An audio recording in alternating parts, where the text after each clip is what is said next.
success. My success is his success. And so we keep going up by helping each other, by, you know what I'm saying, speaking life into each other, to speaking well about each other when we get the opportunity to. And you know what I'm saying? We known each other since 14. Yeah, we don't know much about that up here. Yeah, we just, you gotta. Hey, and welcome to Lena Listens. My name is Lena, coming to y'all with my thoughts and reviews about the JBP. For all of my super long pod lovers, you're gonna love that this one is over 4 hours. They interviewed Chance the Rapper, and I thought it was a good interview. I'll make a separate video about this. I'm going to pull a Joe here and be sure not to talk about any mess while talking about Chance at the same time, because he definitely saved the shenanigans for before and after Chance. So yeah, I'll do the same. They touched on almost everything. They did a full deep dive on the Young Thug situation. Every day it seems a new call is dropping, something is being released, something is being said. And the crazy part about all of this, I think everything that's happening is just scratching the surface. Something major might come out of all of these calls, but to be honest, we can wrap him and that whole situation up. Joe is going to wear that Young Thug drop out. If you heard it, you know. He is going to wear it out. He definitely wore it out for this episode alone. Switching on over to Joe for a second. Now, I'm sure we've all seen that Joe may be asked to testify in the Megan Thee Stallion defamation trial, right?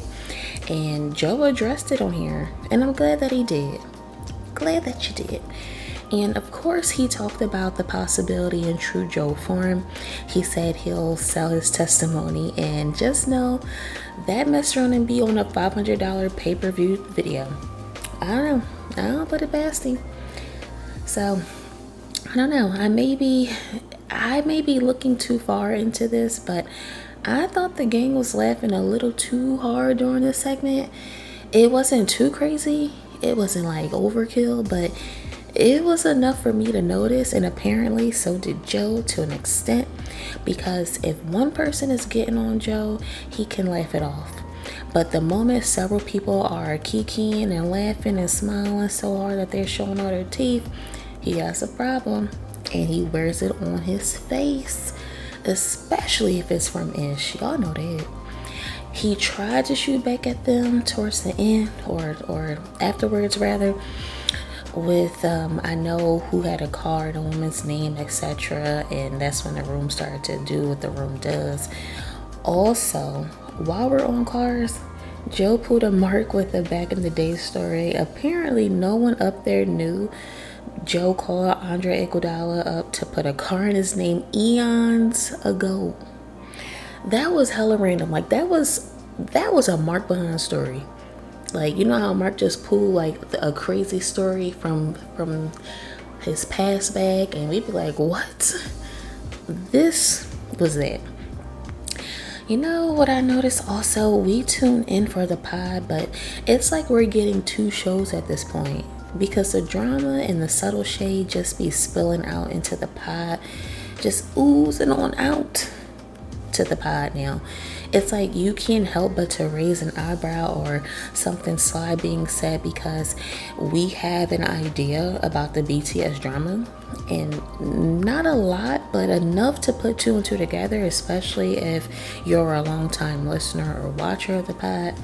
Ish and Joe are always going to have their underlying ego trip, man. Like, they're going to be 30 saying stuff like, my rocking chair swings harder than yours. You know, something like that. I can see them going back and forth over something so little, as they do now.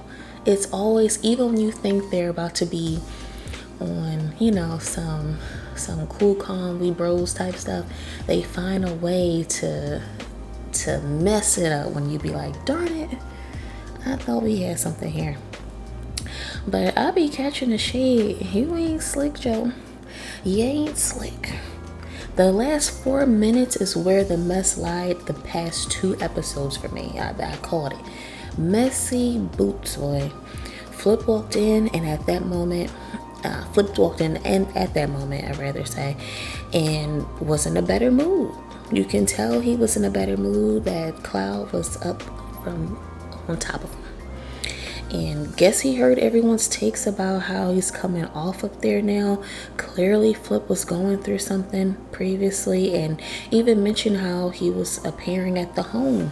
Watch this. I wasn't for the past couple of weeks. I was fucked up. Nigga, I thought it was over. I looked outside the window. I stood by the window for mad long. Put your head on my shoulder. Baby, come back. Yo, baby, my kids said, Daddy, why you by the window? You look scary. Shirt off, boy. Just staring. You go through Drake, nigga. We dealt with enough of your betrayal skills. Drewski, you want to deal with somebody else. Yo, Suki? Sukiana? You a DM too? I don't even know what that is. Yeah, nah. Flip said he drank some green juice and reset. He did appear much more lively than the past, so, that's good. He got out of that rut he was in, hopefully. Hope you did. Shoot, he probably fleshed that conversation out more during Patreon. We'll have to see tomorrow. But Flip started getting on Ish about him being on Mandy's pod, and of course the room jumped in too. Joe always says to Ish, I need you to speak up here at your speaking job. And Joe and Flip called out how Ish was giving it up on Mandy's pod. It has to be tough for Ish. It has to be, man, because he's friends with Mandy and he's friends with Joe. All three of them are super duper alphas. And even though there might not be direct hate there, the way Mandy and Joe business relationship will always be in the middle with Ish and his friendship with both parties. The way that whole, the thing is, ended, the whole situation. It gotta be tough for Ish because you're friends with both of these people.